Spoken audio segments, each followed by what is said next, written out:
This is a gathering for Joe Kennedy. He's not part of that Massachusetts political family, but he is running for the late Ted Kennedy's seat in the Senate as a Libertarian.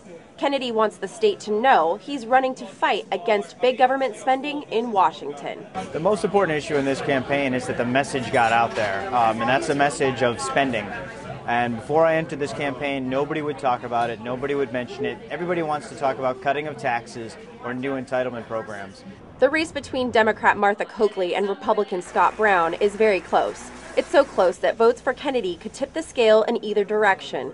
Kennedy is projected to receive a low percentage, but in this tight race, every vote is being scrutinized. They're very uneducated people who are saying that. They're people who run a campaign of fear.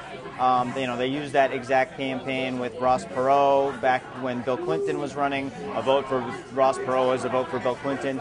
The Republicans have been using that campaign for many years because it's been very effective for them. The reality is nobody knows how many people I'm pulling from which demographic except us, because we have the email traffic to prove it. Whether people cast their vote for Kennedy, Coakley, or Brown, healthcare is the largest issue at stake. If a Democrat is not elected, the party's filibuster-proof majority will change with this election. Boston voter Kyle Crosley says healthcare is the most important issue for him in this election. The primary reason was for the healthcare vote to be able to pass with just the super majority. That is basically the sole thing I'm looking at right now.